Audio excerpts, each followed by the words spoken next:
Great Scott! A look back at the DeLorean DMC-12 Flux Capacitor? 1.21 gigawatts. If these phrases spark a sense of nostalgia, then you know exactly what we're about to delve into the iconic DeLorean DMC-12.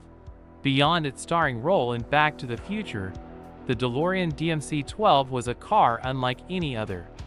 Its futuristic design, featuring gullwing doors and a brushed stainless steel body, turned heads wherever it went. Stepping inside the DeLorean was like entering a spaceship from a sci-fi movie. The luxurious interior and advanced features for the time period created a truly unique driving experience. Stainless steel body, gullwing doors. But what about the power? The DeLorean DMC-12 packed V6 engine with 130 horsepower and a 0 to 60 time of around 8.8 seconds. Not a time machine, but definitely a head-turner. Though production ended in the early 1980s due to financial troubles, the DeLorean's legacy lives on.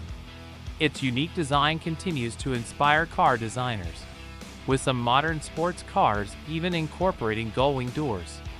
Back to the Future further solidified the DeLorean's place in pop culture history, making it instantly recognizable to generations of moviegoers. The DeLorean DMC-12 may not have achieved its intended sales success, but it became more than just a car. It became a symbol of innovation, futuristic design, and the enduring power of pop culture. So, whether you're a Back to the Future fan or simply appreciate a truly unique car, the DeLorean DMC-12 remains a fascinating chapter in automotive history.